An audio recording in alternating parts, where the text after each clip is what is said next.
And I think that was the most profound thing that I've ever read. Is just like, you are not your thoughts. Your brain may control the things that you do on a daily basis, and it may activate you in ways that are detrimental to you in the moment, but being able to like really pull yourself back and get into your body and take a breath, like just breathe.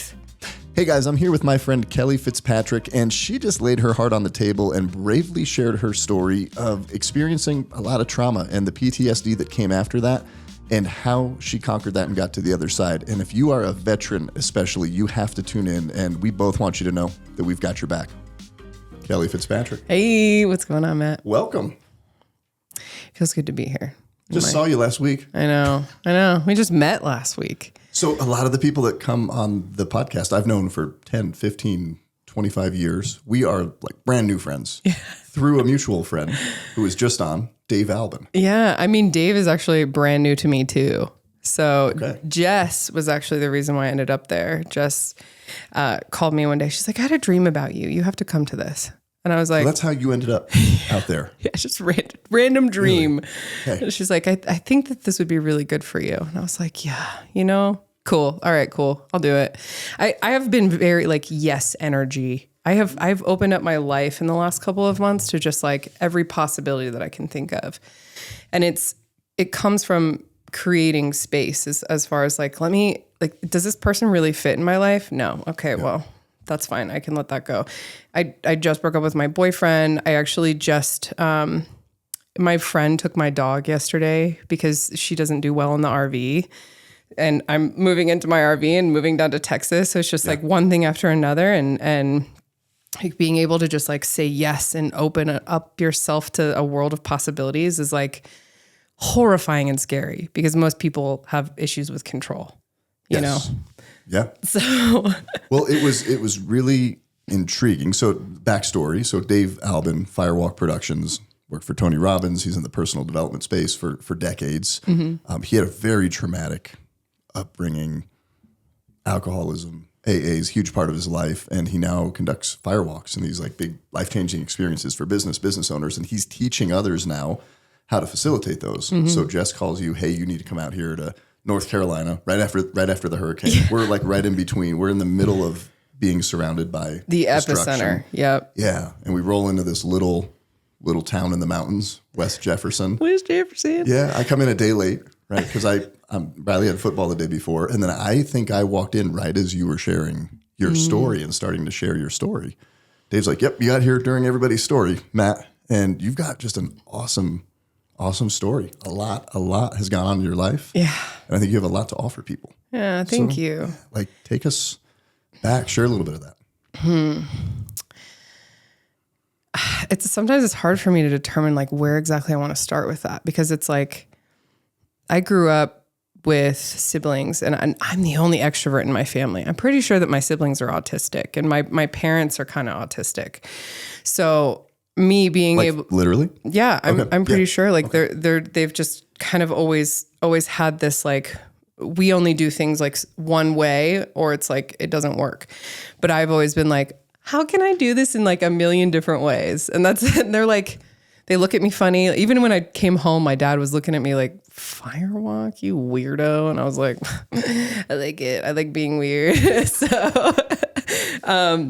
so my family of origin, they were interesting growing up with, for sure. Like trying to figure out how I fit into that was hard for me. I started cooking and like taking care of the family really, really young. I was like 8 or 9. My mom went into a coma when I was around that age and she kind of woke up and she was really never the same. So what happened? She double took her medication and they had to put her into a medically induced coma. So us kids actually never went to the hospital. My dad was like, maybe I should like shelter them from this. And I don't agree with it. I feel like he should have brought us in there because it would have given me a different perception of my mom growing up. But my brothers were both Marines. They left for the military a couple of years before I did. We're all very close in age. Like my brothers. Are you in the lineup? I'm third. Okay, you're youngest. Yeah. Well, no, I have one younger sister. Okay. So my 2 siblings who are older than me are 35 and 34. No, wait. Yeah. Somewhere around there. And then I'm 31 and my sister's 29. No, she just turned 30.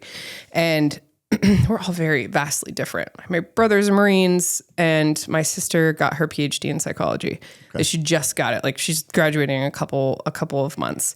But yeah, it was so interesting growing up with them because I felt so disconnected from my whole family always.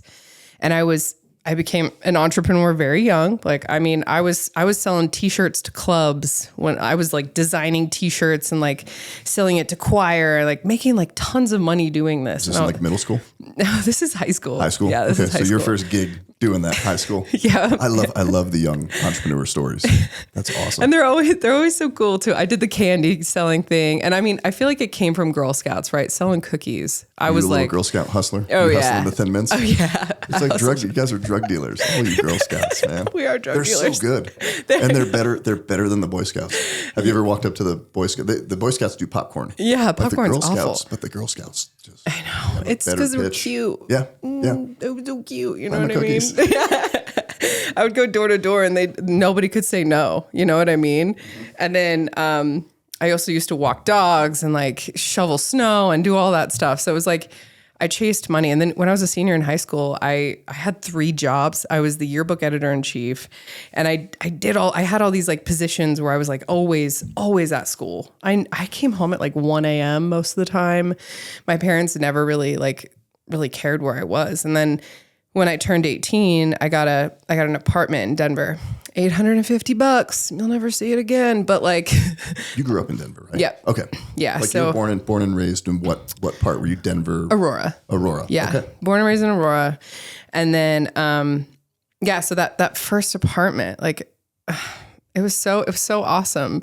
But one of the jobs that I had, one of the girls that I worked with, she moved in with me, and she ended up actually taking like 90% of my stuff and like left.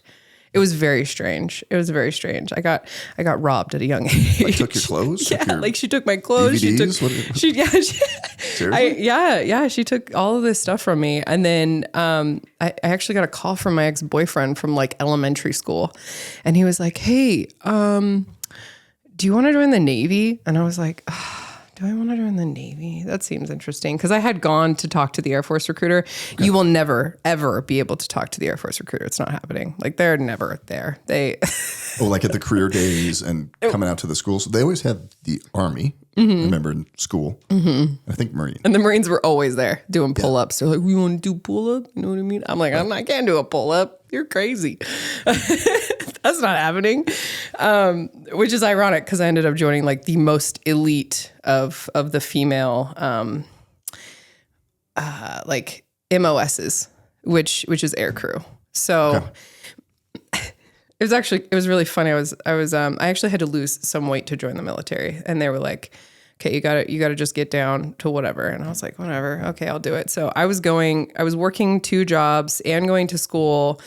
And in the middle of the night, I was like going and hanging out with like my guy friends at 24 Hour Fitness. And one of them was a Marine. He's like, I don't know if you should join the military. I'm like, well, I'm going to do it anyway. So were you sold right away on the Navy? So it was just friends passing comment. Yeah. Want to join? And yeah. Were you in? Did it take much thinking? Well, did you know what you were getting into? No, I had no idea what I was getting into. Okay. I was like, but that's a turning point in your story. Right? Yeah. Because I know some of the story that you're going to jump into. Yep. But you're in. Like right out of high school. Damn. Well, it was about a year after high school. Okay. Yeah, because I had my own apartment when I was 18, and I had this like 1-year lease, and I was like, okay, I kind of have like a hard deadline of like, I got to figure out if this is really what I want. I dropped out of school, and the Navy recruiter was like, you can see the world. Like, that's what they always say. You can see the world, sail the 7 seas. And I was like, that sounds so interesting, but I don't want to be on a ship. Like, ugh, that sounds horrible. Like, you're going to be stuck out to sea and you can't do anything. You have no idea what's going on those ships. And like, it's all debauchery. Let's be real. Is it? Oh yeah. Like, you're a pirate.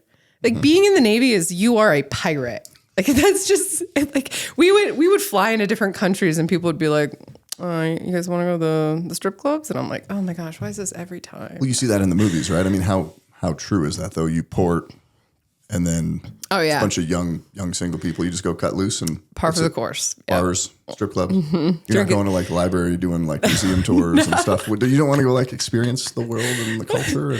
No, and if you do want to do that, you're ostracized. You can't expand much more than like, how much can you drink tonight? Okay. You know, like that's the culture of the military is like, if you don't drink with them, you're considered null and void. Like, do you think that's just the Navy? Is that from other? I don't know. I've never served. All branches, 100% all branches, which is a huge concern because there were so many times that I blacked out, and like they don't teach you how to control the alcohol intake that you're ingesting, right? It's not a concern of theirs. They just want you to participate so that way you're accepted in the community. And once I got out, I don't drink at all. I don't care for it. I never really cared for it even when I was in the military. But I mean, and it did lead to some serious things, like me being sexually assaulted. There were so many moments where I was like, why did I do that? You know what I mean? And I kind of coined a phrase like, whatever I do when I'm drunk is none of my business. And people would be like, okay. I'm like, please just don't tell me. Just don't tell me. Because let me give you a funny example. So, because you're waking back up after blacking out, and then they're telling you what happened. Yeah, pretty much. They're filling in the. It's the next spaces. Morning when you feel like absolute garbage, and you're on the bus with all the people, and they're just like, so do you remember doing this? And I was like, no, I don't. Hey, please don't tell me. Please just don't tell me. Okay, so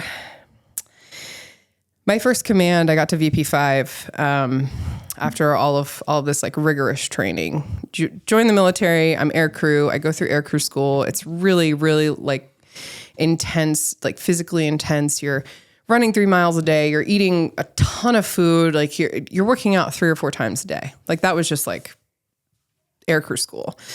After air crew school, you get to go to a school where they basically teach you how to track submarines or become a radar operator. So you learn all about radar theory. You learn all about like tracking a submarine underwater and what that like means. Real life battleship. Yeah, nice. I'm learning how to play a video game right now. You know, they teach you how to navigate. They teach you everything. Like if your systems were to go down, they teach you how to do all of the things that they taught you without any of the systems, which is really cool. And then from there, you go to VP30, which is they teach you all about your aircraft. And I was one of the first 100 females to fly on the P-8 Alpha Poseidon, which is a maritime patrol and reconnaissance aircraft that tracks submarines. And that's pretty fucking cool. Yeah. So they like gave us all coins and stuff. It was I wish I would have brought it. Did you have any idea when your buddy's like, hey, you want to join? And then a year later, how much time you're doing that? No, I think I skipped over the part where the first job they gave me was aviation structural mechanic. And then they were like, hey, do you want to go early? And I was like, sure. They're like, air crew just kind of opened up. And when they give you air crew, they automatically think that you're just going to like drop out. Like, cause most people drop out. And I got there, I couldn't do 13 push-ups. Are you kidding me? No way. I was like 4, like. Is 13 the requirement? Yeah, 13 is the minimum requirement. And you have to be able to run a mile and a half in like 12 minutes and I think it's 13 minutes. Okay. And I literally passed with 14 push-ups and just there. Just barely there. And 12 minutes and 59 seconds. Like passed. I even took pre-workout that day. It was brutal. Like my heart was pounding out of my chest. I was like, this is not safe. Like this is absolutely not safe. But my boyfriend was like, yeah, you should totally take this pre-workout. I was like, yeah, I don't even know what this does, but okay. Found out. Some of that stuff's nasty. Yeah, it's pretty bad. It's not great for you. No. But what was the previous question? I'm trying to squirrel a little bit. Yeah. We're just talking about air crew. Okay, yeah. So you get to VP30 and you figure out all of like the safety features of the aircraft. And then they send you to your squadron, and your squadron, you have to go through more calls. And in order to get your gold aircrew wings, man, I wish I would have brought these. Then I could be like, this is my gold aircrew wings. Show and tell. Yeah. Love it. I mean, it's such a cool day to like get your aircrew wings. And I mean, you go through like rigorous studies. Like you're sitting in the, this is an interesting aspect of aircrew. So you're basically sitting in a room like this with no windows, and you can't have your cell phone. So you're just studying all day long, like just trying to like really like grasp this information. You learn all of the ships, the planes, the radars, all of the weapons, all of the weapon ranges, everything, absolutely everything about everything in the entire world. Like that has to be a part of your brain. Like you have to be able to recall that in a second. Because if you're in the air and you get some sort of like warning radar, you have to be able to recognize that immediately and be like, yo, incoming missiles or something like that. Like obviously we are not in wartime, but we did have instances where Russia would fly over us and do barrel rolls over us. Like, that's not safe, bro. Like, what are you doing? Letting you know you were there. Yeah. They were there. Yeah. Okay. Yeah. And then what years were you in? 2012 to 2017. Okay. Yep. All right. Cool. Yeah. Yeah. It was super cool. I also forgot to mention that I did SEER, which is also like another, God, there's so many training. You're in training for like 4 years at least. Yeah. So SEER school is survive, evade, resist, escape. So they teach you how to survive in the wilderness, how to evade people when they're tracking you and trying to find you. Like if our plane went down somewhere, how to resist and not like when you're being interrogated, they teach you how to like resist giving up information. And then they teach you how to escape. And that's part of like a game basically for like a whole week. It's 11 days and mine was in Maine. And you can find information on the internet. Can't go super in depth about it, but it's intense. Like, I mean, they're allowed to hit you. They hit the females a lot more than they hit the males because it makes the males feel some type of way. You know what I mean? Yep. They really play into that. Yeah. So being a female in the military is like extra hard, especially with that kind of thing. Well, and you've got a lot to say about that, I think, just in general, about your experience there. I mean, some of the stats that you shared and what you went through. Yeah. I think the biggest statistic is that 40% of women who join the military are sexually assaulted. Is the paint or roof on your home or business starting to look a little shabby?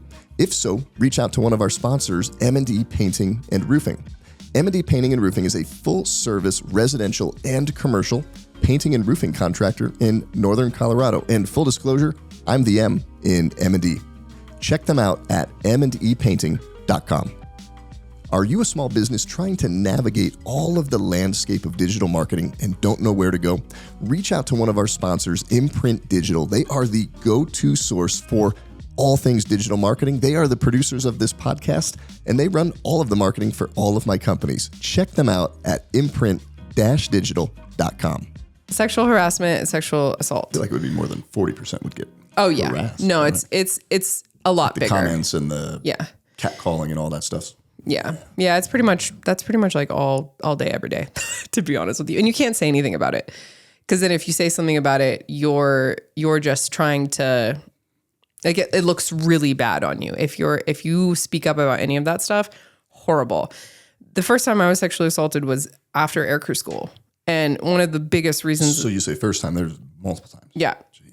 Yeah. So the first time that it happened was after aircrew school. It was another aircrewman. And I told the chaplain, and the chaplain was like, okay, you can basically put in a report. So I put in a report, and it did not go over well in the aircrew space. They held me back for 6 months from advancing. So that ended up holding me back from becoming an E5 even longer. So I ended up further behind because they wanted to hold me in Jacksonville until something cleared with NCIS. And NCIS will call and harass you about the situation every single day, make you relive it every single day, asking you, oh, is this true? Is this true? Is this true? Is this true? And I was walking out of the gym in Jacksonville, like after they had cleared me to go to Jacksonville, Florida. And I was just like, you know what? I'm done.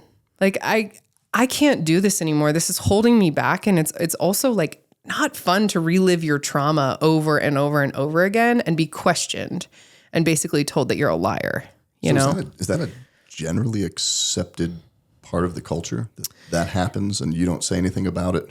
Yes. And you just deal with it? Yeah. Tough shit? You know, when I was in, I'm not sure if the culture is changing. I hope and pray that it is changing, but like the statistics are so high, and it also happens to men too. Like men are assaulted in the military too, and they don't talk about, they're not going to talk about that. Like what space are you going to give a man to be like, hey, talk to me about this? Don't talk about much anyway, right? Yeah. You're talking offline. Yeah. And then after that, they just try to harass it away, or that's what second guess it. That's really what it felt like. Is like NCIS was more interested in me looking like I was a liar than me actually having like, because this happened at a party with a bunch of males. There was one female who owned the house, and she was too drunk and like passed out. So I don't want to go like too in depth with it, but like, I think that all of his buddies had his back, and they all made me feel like I was a liar. And that just doesn't sit right with me that women have to go through that. And I've always been kind of the strong one to like always go first and be like, no, this is not okay. No, this is not okay. But I'm not going to, after it happened the second time, like I actually really haven't even talked about this one a lot, because it's like, it's kind of hard, because you drinking is so much a part of the culture that when you're waking up and you had blacked out and there's somebody like literally there with you and in an inappropriate way, it's like, how am I supposed to tell somebody that wasn't okay? You know? Yeah. So then you start to like really second guess yourself and be like, okay, well, like, how can I go through life and not feel violated? And like, where do I find safety?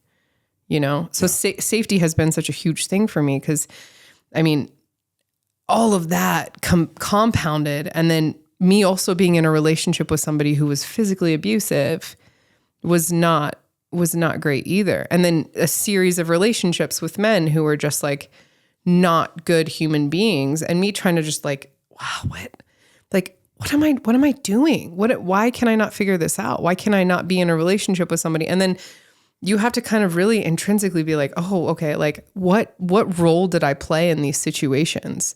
And people don't want to look at that, you know? I want to be careful about how I say this, because I don't mean this. You know, when they talk about victim blaming, like you get drunk, you pass out, somebody takes advantage of you. That's 100% inappropriate. Yeah. You also talk about putting yourself in a situation where you're drinking gives you the opportunity to pass out. So where's that line as a woman who's gone through that? What do you mean? Where you're taking accountability. You're like, I have to take accountability for the actions, but not blame yourself. Yeah.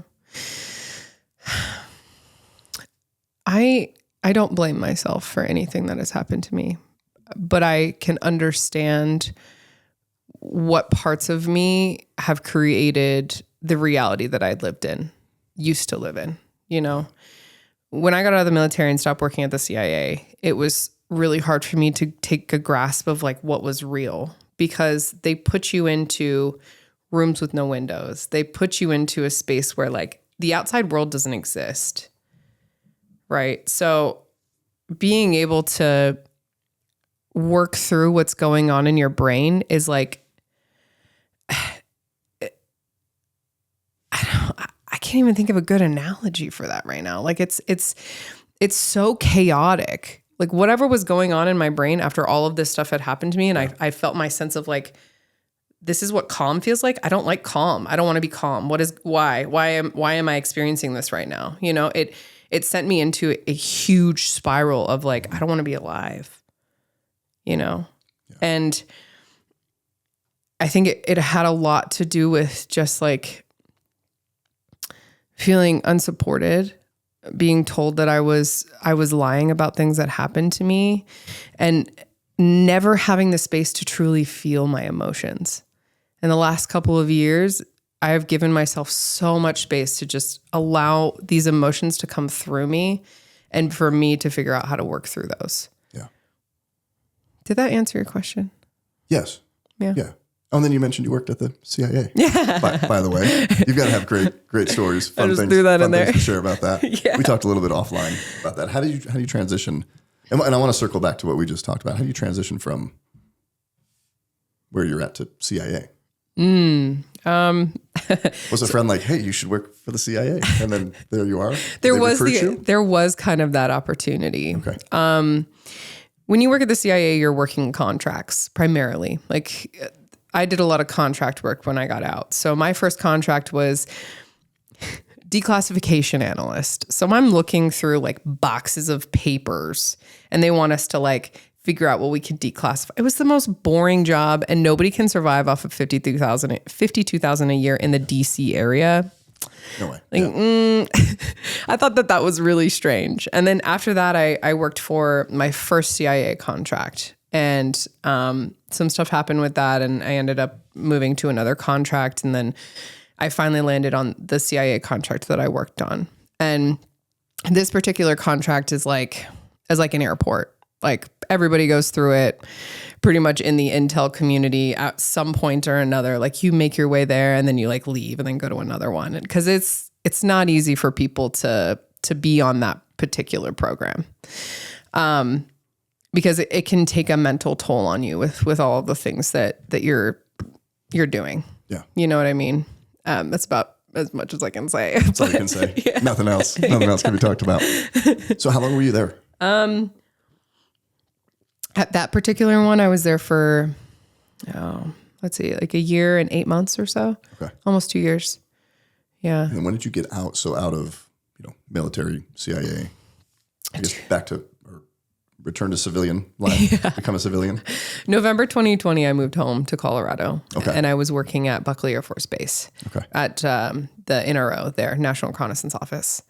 And that was really boring. Gosh, it was so boring. Like nothing could be as fulfilling as that job at the CIA. Like it was, or the job in the military. Like you get out and you have this like, you're like, wow, I did all these like really cool things. And then you try to talk to people about it and they're like, what does that even mean? You know what I mean? Yep. I'm like, yeah, I used to track submarines. Like it has to be really nonchalant or like how do I explain to someone that I played video games for years and like did all this really cool stuff? You just don't then you can't talk about 80% of it anyway. Yeah. Right? Like I could say like, yeah, I worked here, but like I can never say what I did. And that's they make you sign like a 25-year, like, hey, you can't talk about this stuff. I'm like, man. And if you end up talking about it, they will deny it until the day you die. You know what I mean? Yeah. So none of it really happened. None of it happened. We talked when we were with Dave out last week. Would you go back into the military after everything you have gone through and you're on a different side of it now, you're healing through it. Mm-hmm. Would you recommend a female join the military? Would you go back and redo it? If you joined as an officer, yes, absolutely. If you joined enlisted, no. No, I would not recommend a woman go through that. It can be... And explain the difference. I don't know the difference. Yeah, no, that's totally fine. So enlisted basically just means you don't have a degree. You get a 4-year degree, you can join as an officer. So you have 21-year-old people in charge of the enlisted ranks, which is so hilarious to watch because like the chiefs, which is like a E7, E8, E9, like the chief's mess is like old grunty, like you see an old Marine in like the movies where they've got like the high and tight, like those guys. Okay. And then you see like you've watched like World War II movies, right? Where the officer is like baby faced and like, and you're like, you have to really believe this guy? Like, no offense to them, but like it can be really, really hard for enlisted people to be like, okay, I'll take what you're saying. Like, I guess like they have a 4-year degree. That's like really the only difference between an officer and enlisted. So I just, they get more respect. And the officers that I used to work with were allowed to drink at work. Really? Yeah, because it's an old Navy rule that you're allowed to have a couple of drinks at work.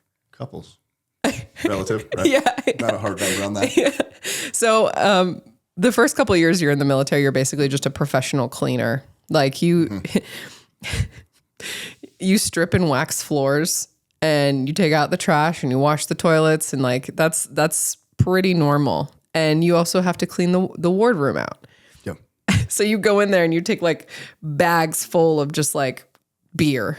You know what I mean? I mean, there were moments where I was like the party cleanup crew. Yeah. And they had like Xboxes and Nintendo. Like they could do anything that they wanted. And it was rough because I was like being an air crewman, everyone hates you. Everybody hates you. Like it's like they think that we're more privileged than them, but we end up just like getting shit on all the time. Yeah. Like our master chief was a mechanic master chief. So he made sure that if any air crew got in trouble, our punishments were worse than any mech, which is like, why?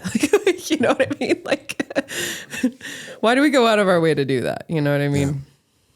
So now you're out. Yep. And you've got a huge passion to serve veterans, yep. right? In particular female veterans, with a lot of the work that you're doing, right? And that's what brought you out to North Carolina. So like, just talk about the vision for that and where you're at with that. And you're obviously transitioning now, right? 'Cause you're moving and you're like, you packed everything up and going to Austin. Yeah. Yeah. But where are you going with all this?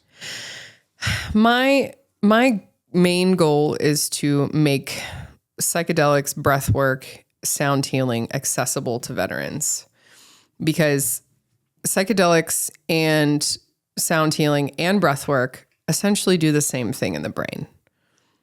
So when you get out of the military and you have post-traumatic stress disorder, which most of us do, regardless of if you've seen combat or not. I was going to ask you that. So do you think everybody, or the large majority of anybody who's been in does have PTSD? I do. Okay. Yeah. Because combat or not. Yeah. Like if you really break it down, especially women who have been assaulted, you know, that's part of it. Yeah. Post-traumatic stress, right? Traumatic stress. What's traumatic about joining the military? Everything. Yeah. Your whole life is stripped from you.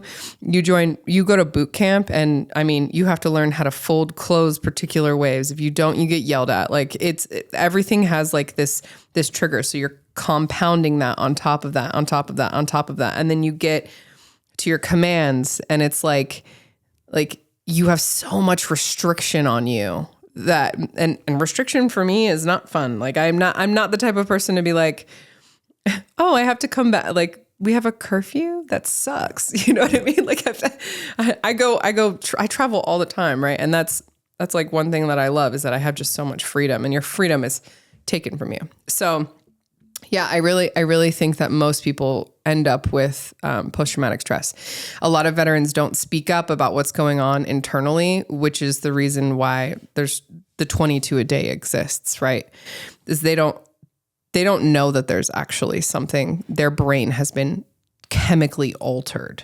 And Dave's going to interrupt you there, because it's only 22 a day because they leave a note, right? Isn't it? Yeah. 3 times that, 2.5 to 3 times that. Yep. Is what they're really estimating. Yep. The 22 days kind of just like an easy thing for everybody to sort of connect on. And it's a hashtag, you know, it's really unfortunate. I mean, a day, you know what I mean? Like my brothers and sisters are not feeling okay, and nobody's speaking up because they just don't understand their entire chemistry of their brain has been altered. Do you think they don't know, or they know and don't want to address it, or a little bit of both? No, I just think they don't know. Just don't know. Yeah, I really don't think that they want to do the research and kind of figure that out, because you're handed a book that says, this is what you do. And when you get out of the military, they don't hold your hand and tell you that like, this is the best way to get a job, and this is the best way to conduct yourself in society, and this is this, and this is that. So it isolates you, because I mean, the debauchery that goes on in the military does not translate to civilian life. You know what I mean? Well, there's all this restriction. They take you, they tell you your life's being run, and then they're like, see you later. Yeah. They just kick you to the curb. There's no structure. There's no anything. No, they do this TAPS class, and they essentially tell you how to create a resume and like teach you a couple of things, but it doesn't do what it needs to do.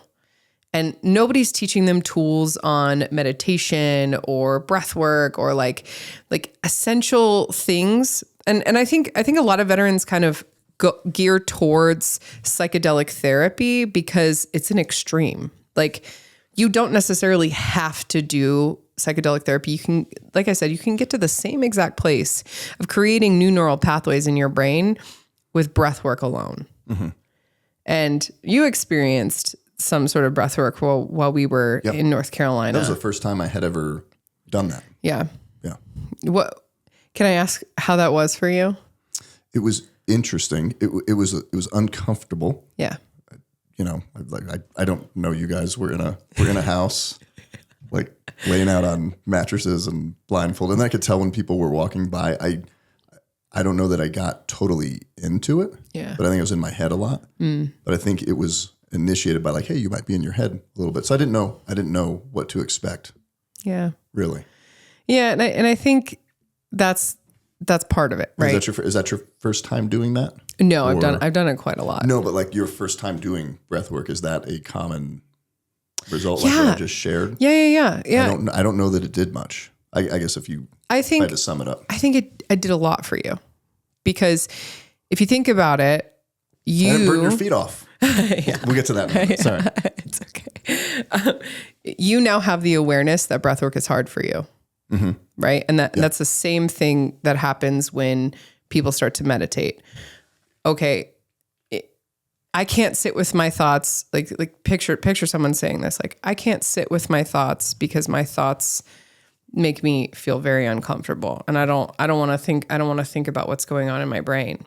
So I give them sound healing, which does the same thing. The binaural beats, like I play two bowls at the same time, and that energy and that sound wave bounces off the entire room, the whole thing.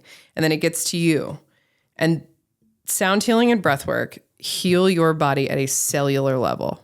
It calms your nervous system enough for you to get into your brain in order to be able to hear what's actually going on. Mm-hmm. And that discomfort that you're feeling is telling you something.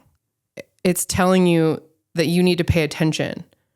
It's waking you up to, okay, this is really like get really curious as to why it makes you feel that way. Yeah. You know?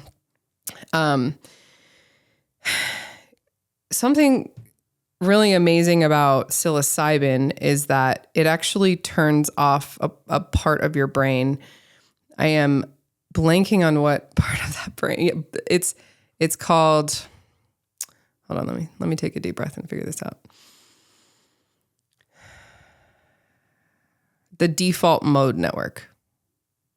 It turns off the default mode network in your brain. Think about all of the things that you do on a daily basis: driving your car, walking, breathing, digesting, right? Those things are default modes. Yep. Right? And when you take psilocybin and you're able to break through that and activate your brain at like insane levels. I mean, thousands of neurons are firing and recreating themselves when you're on psychedelics. So they turn off the normally functioning part of your brain, just all the things that you just automatically do. Well, to create space, I guess. What? Yeah. Because I think of psychedelics. Like, I've never done any of that. Yeah. I did lots of things in college and like growing up, but I never did any of that. So that stuff, like, it freaks me out. Mm-hmm. I don't understand it, but I know people that are doing it. Yeah. And they swear by it. Yeah. I mean, it turns off the default mode network as far as like your thoughts and what, I mean, obviously, like you're not thinking about like swallowing and all of those things, right? But like those are just like normal autonomous things that are happening for you. But you don't stop doing that. No, you don't stop doing that. No. You'll be in trouble. Yeah, no, that's not what it does. Sorry. Yeah, so it turns off the default mode network in your brain and then it activates your brain like insane. And sound healing and breath work do the exact same thing. So you don't need it. You don't need psilocybin, but if you want to be able to break through some things, psilocybin is a great tool. Ayahuasca is a great tool. It is not something that you should be doing every single day. Like, I find it so interesting that people do like 46 times of ayahuasca. That just like seems insane to me. The first time I did ayahuasca, the message was ayahuasca is a tool. Like I was literally told that. My grandmother talked to me for 6 hours. I sat in meditation, didn't move for 6 hours. I was so deep within my own brain that I was having amazing conversations that like changed the trajectory of my entire life. And that's how I've been able to talk about this stuff and not feel like I'm going to cry. You know what I mean?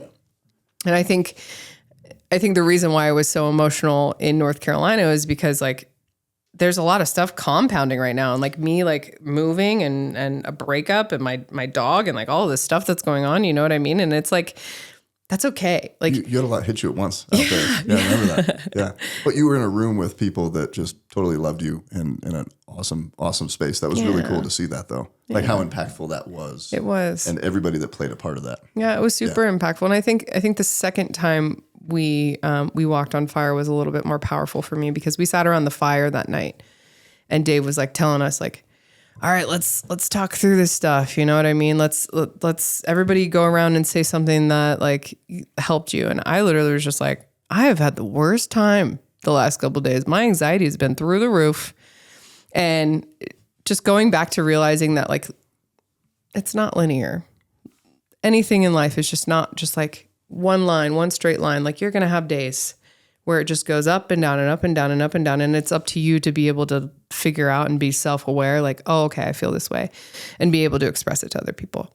So as we're sitting around the fire, I'm talking about like how like anxiety ridden I've been for the last couple of days. And I think it just had a lot to do with like talking in front of people and like being seen and being witnessed, you know, and like just having that space. Like Dave creates a great space for people to open up. Right. Yeah.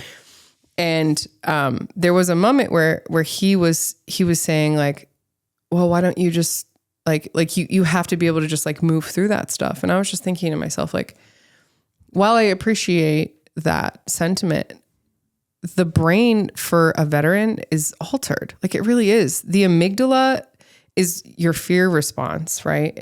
It's more activated because there's so many moments throughout those years that you're in the military where it's like, okay, I need to be fearful.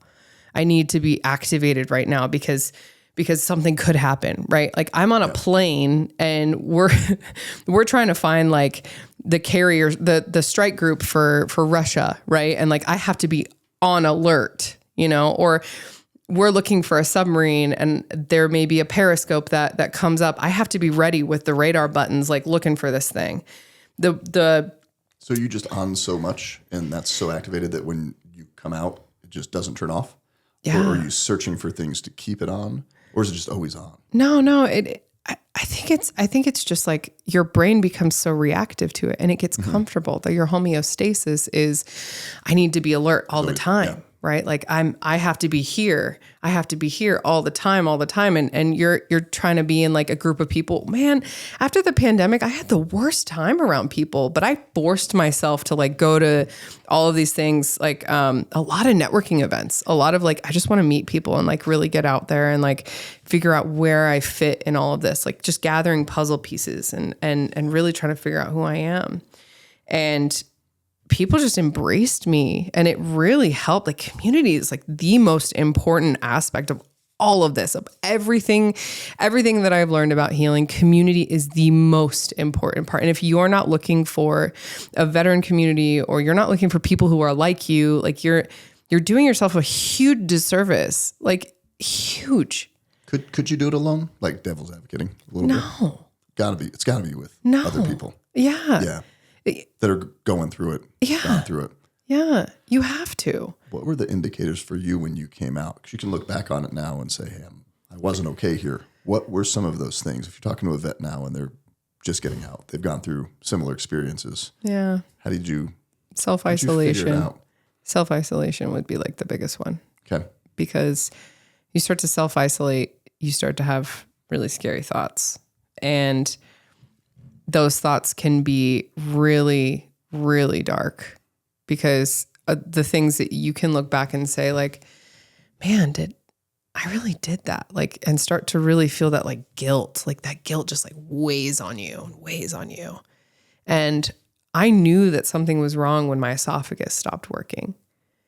Energetically speaking, like if you're not speaking your truth, your body will start to shut down. And there are so many men out there who are not speaking up for themselves, who are not saying, I don't feel okay right now. Men and women, you know, but I find that in my brothers more than I find that in my sisters. If you've got junk in your life or business that you need removed, reach out to one of our sponsors, Hulk Addicts. They are a full-service junk removal company, and they'll be able to take care of you at your home or your business to get rid of whatever you don't want. Check them out at hulkaddictsjunk.com. If you're a Christian small business owner, you have to check out one of our sponsors, the Foundry Advisory. They are a Christian peer advisory community here in Northern Colorado and the Front Range that is designed to give you encouragement, support, and insight to grow your business with other like-minded Christian business owners. Not only are they a sponsor and a partner of this podcast, but I'm also a member of their community. Check them out at thefoundryadvisory.com. As far as like, there's just a culture right now where like people are just not like allowing men to like have that space, because they think that they have to be strong all the time, you know?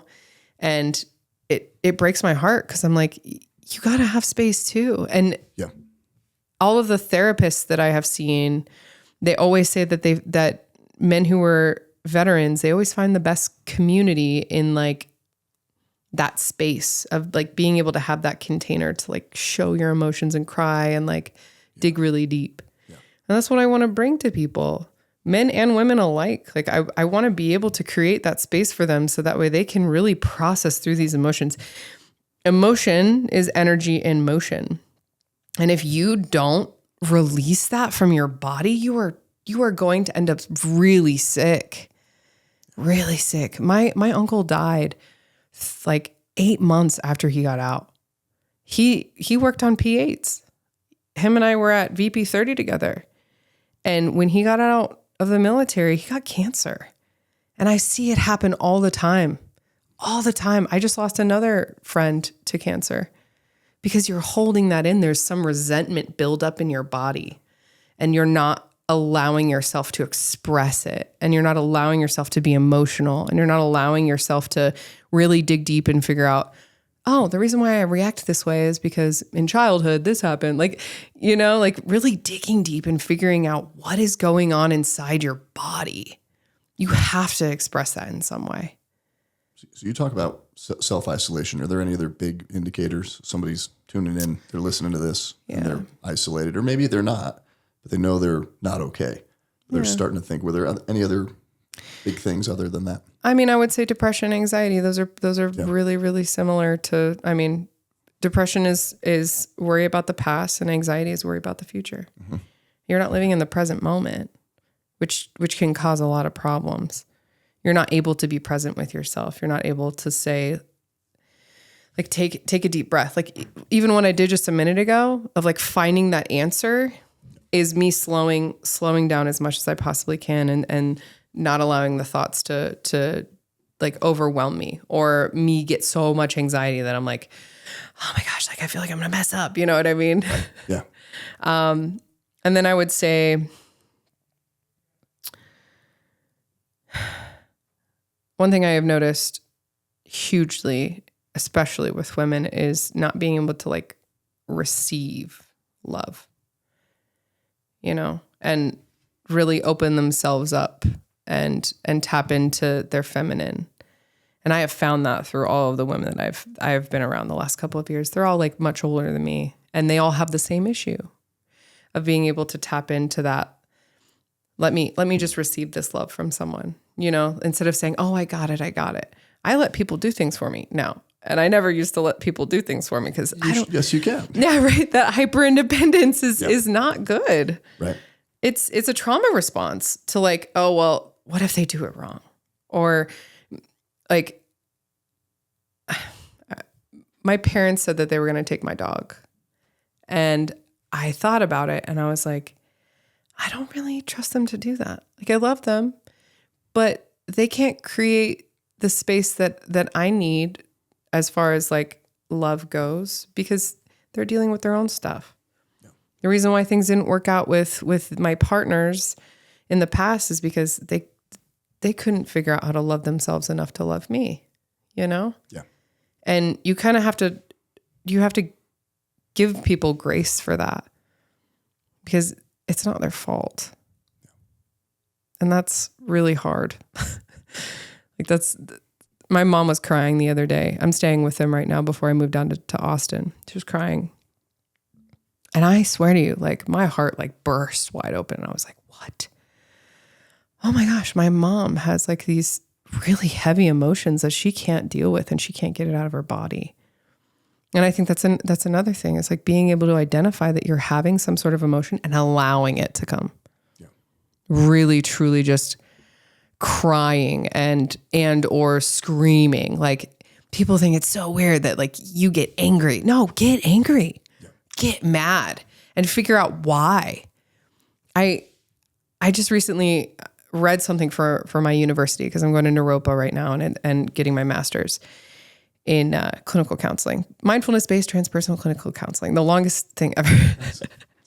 I know it's a mouthful, but we read this article and I was talking about taking tea with your emotions, and with anger specifically. Literally like inviting it in as a guest and saying, okay, why are you here? What are you trying to teach me right now? Genuinely having that conversation with your emotions. And you can diffuse so much of what's going on inside your brain by just asking it questions. Just knowing where it's coming from. Yeah. So I was going to ask you as you were talking, so when you figured out like, hey, I need help, what's the first step? Man, in 2021, I hospitalized myself. That's the extreme. The absolute extreme, realizing that I was driving on the highway and I called my friend Sean and I was like, I am scared for my life right now. Like, my heart was pounding. I was having an anxiety attack, and he was just like, go to the hospital. And I was like, okay, all right, I'll go to the hospital. And when they told me I couldn't leave, I was like, okay, cool. Yeah, okay, I guess I'm here now. Right. And that actually changed the trajectory of everything the last couple of years. Because I was going to school for business. I was just going to get a business degree and be like, all right, cool, I know what I'm doing. But I got schooled in business the next few years. Like, I found some mentors who were able to help me, and they were awesome. Shout out to Celeste. Shout out right there. Yeah. She runs Symmetry 360 Massage. So she's an amazing human being, and her and I actually started a podcast together. We haven't been able to take that back up yet because she went on like an RV adventure. But I was back to the question. I would say that if you are feeling dysregulated and you need tools, and you haven't been able to find a therapist that can help you, I would say to go to the hospital. Genuinely, like, go sit with yourself for a couple of days. If you can afford to do that, and you can start off the healing journey, go to a hospital, or find somebody who facilitates breath work, find somebody who facilitates sound healing, and be open to experiences that will fundamentally change you. Yeah. What hasn't worked, and what would you not recommend? What hasn't worked? That's an interesting one. I think everybody gets to a certain point in their life, right, where they're like, I'm not okay. I need some help. I think there's huge power just owning that, stating that, saying that, and then taking that next step. Mm-hmm. Then I see people they take the step, and then they get pulled into something. Yeah. To be honest with you, I don't think that one-on-one talk therapy has helped me at all. No. No. Because I'll go in there and talk the entire hour and get absolutely nothing out of it. Yeah. But me going to school and getting my psychology degree and figuring out like cognitive behavioral therapy and talking about positive psychology and all of these other modalities, Jungian psychology, and like taking pieces that work and then realizing that every single other person needs different pieces. Yeah. That's it. What's going to make me a phenomenal counselor is that you can't just give everybody the same pills. That's not going to work. Yeah. Like you can't give every single person Prozac and be like, here's the magic pill. Like it doesn't work that way. You know, you have to find what works for you. And even if you ask me what didn't work for me, it could work for somebody else, you know? Yeah. And that's a good point. Every body is so vastly different. And I actually got my personal training certification. I used to be a rugby coach and I did strength and conditioning for a while. And yeah, like you could give somebody the same exact plan and say, okay, make sure you do these carbs and do the macros and all that stuff. It could not work for that person. You know, like you have to really tailor it to somebody's body. Your body may not be methylating properly. Your body may, like your hormones are off. Like it's all kind of a game to try to figure that out. Like I almost did TMS, which is basically like a magnet that like attacks your brain in a way. Like it pulsates through your, I don't know exactly how it works, but like they wouldn't let me do it unless I had been on 3 or 4 different antidepressants, which is kind of weird to me. I'm like, what? That feels like big pharma kind of taking a seat and being like, well, you need to try everything at your disposal in order for you to try this like one thing, you know? Yeah. TMS, transcranial magnetic stimulation is what it's called. Never heard of that. Yeah. Huh. It's for people who have like really severe depression, like very, very severe depression. And I think I'm on the other side. I really genuinely do. There are times and moments where I'm like, man, I'm starting to have these thoughts again. And then I really think to myself, okay, what can I do in this moment to like really help this? I meditate. I meditated in a really nice, beautiful tub in our Airbnb in North Carolina. I literally just went into my own mind and was able to calm myself to the point of like, okay, I no longer feel the anxiety. It's gone. Yeah. And that's such a beautiful thing. But you got to find yourself a really good teacher, a really good mentor, like somebody who's going to really believe in you and really uplift you. Right. When I was in a story that I really wanted to share is when I went into the hospital, I was in a wing with military and first responders. They keep us separate from everyone. And they do that intentionally because people have not experienced the things that we have. And it can go really, really dark, especially when you're in a group and you're sharing. Nobody had shared in that group for over a week before I got there. And I shared. I was like, this is what's going on. And I like had this like long laundry list. I read like a 20-page thing of like my story and everybody started sharing. And I gave them the permission to share. And like, sometimes that's all you need is to see that somebody is willing to share their story, you know, and willing to go first. Yeah. That's honestly what I wrote on here. So I love it. Being willing to go first has really significantly like changed my life in a lot of ways, like walking on fire with you. And we've got to share that story because I think it's funny. Like maybe it could have been dangerous, but it turned out okay. So you've never walked on fire. Never. And for those of you that don't know, fire walking, you burn a bunch of wood and you lay out hot coals. They're thousands of degrees, and then you walk over them. And it's all about what you focus on and mindset and breakthrough and energy and state, and then you go right. And everybody goes into it carrying something that they have to go through, and then they get to the other side of it, and it's a cool thing. Yeah, you know. So we're learning how to do this. Like you've never walked over hot coals, so you walk up to the lane. You're standing in front of them, and I didn't know. I thought I was just going to be walking, and they're like, Matt, come help. You're going to walk people across the hot coals. I said, well, I've never done that before.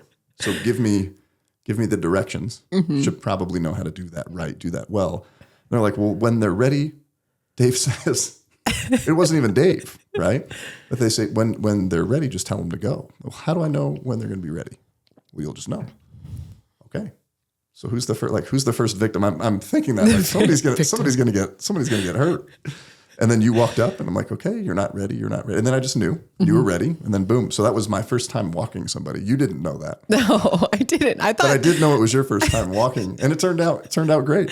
I thought you'd been doing it for years. Good. I had no idea. I'm glad I put off that vibe. I mean, I feel like you just own the leadership role, period. Because you're like, yeah, I do jujitsu, no big deal. Like, I wrote a book, I wrote a few books, like whatever. Like, so when I came up there, I had my hands in my pockets, and I was literally like, why do I have my hands in my pockets? I should probably take those out. Like, I was thinking more about like my hands being in my pockets than me being fearful of like stepping on fire. Because the previous 2 days I was like, oh my God, I have to walk on hot coals. Is that okay? And then I started watching like YouTube videos. I'm like, what is the physics of this? Like, I have to figure out like what this means. And like, can I actually do this? Like, thousands of people have done this before me. This should be fine, right? Like, I'm going to be fine. Like, nothing's going to happen. Then I was like, but what if I get on a plane? Like, my brain starts like running and racing. And that probably produced a lot of anxiety too, is like that rapid, like, I need to figure out like all of the ways that this could go wrong. Right. Yes. And then when I got up there, I wasn't thinking about anything except for my hands in my pockets. And I was like, okay, cool. Okay. Matt's here. You and I did this like heart synchronization earlier that day. And I was like, okay, we're fine. We're fine. All right, cool. And then I took like a deep breath and I was like, I should take my hands out of my pockets. I took my hands out of my pockets. And then I'm like looking at you. And then I like look out and then everybody's like, look up. And I was like, oh yeah, the stars. Oh, the stars. Like, it's so magical out there. It's so cool. And then you were like, all right, you're ready to go. And I was like, my feet are fine. My feet are fine. Oh, my feet are fine. Okay, fine. All right. So I started walking and I was just like, oh wow, okay, that really wasn't that bad. Like, it really wasn't that bad. Are my feet okay? Are my feet all right? And I like looked down at them and I was like, oh my gosh, my feet are fine. Like, what is this? Yeah, it's a wild experience. Really cool experience. What did you learn from that? What was the big takeaway from walking?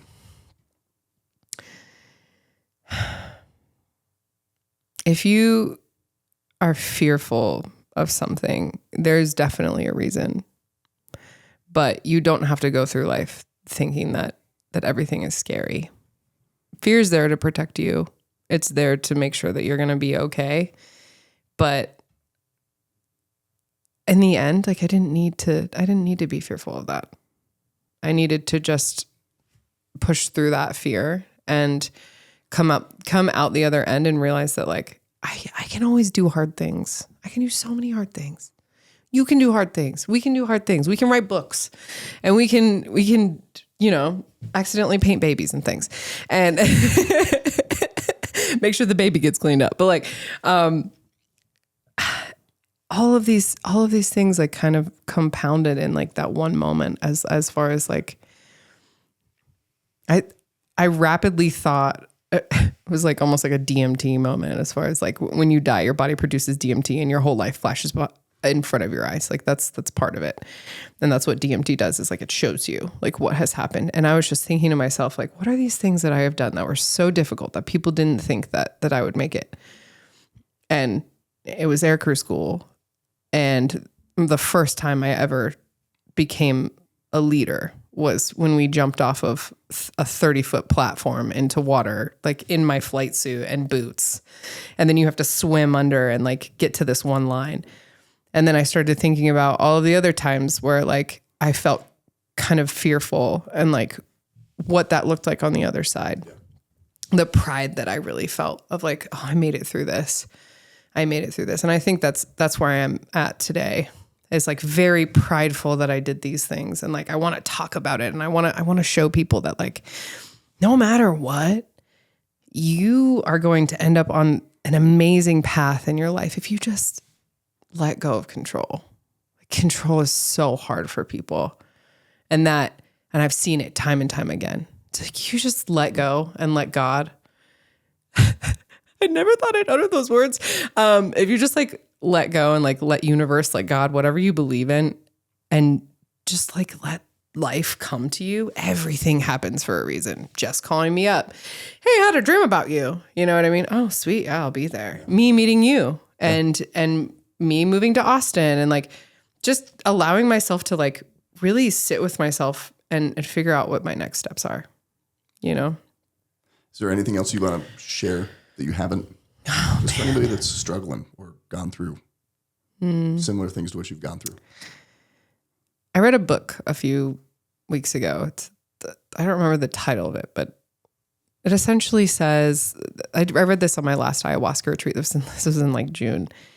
It essentially says that your thinking, like if you have a thought pop into your mind, you're thinking right then. Or sorry, you have a thought pop into your mind. That's your thought. Whatever comes after that is your thinking. And you don't have to do that. You can just have a thought. You just allow something to come into your mind and be like, oh, I'm having the thought. Yeah. Right. And that's where I stop myself when I'm feeling, if I ever have a suicidal thought, is like, oh, okay, I'm having the thought that I don't want to be alive right now. What does that mean? Okay, I don't have to think about what it means. I can just say that I'm having that thought. I'm having the thought that I'm fearful. I'm having the thought that I want to cry right now. And like really truly getting and examining why you're having that sort of situation happen. And I think that was the most profound thing that I've ever read, is just like, you are not your thoughts. Your brain may control the things that you do on a daily basis, and it may activate you in ways that are detrimental to you in the moment, but being able to like really pull yourself back and get into your body and take a breath, like just breathe.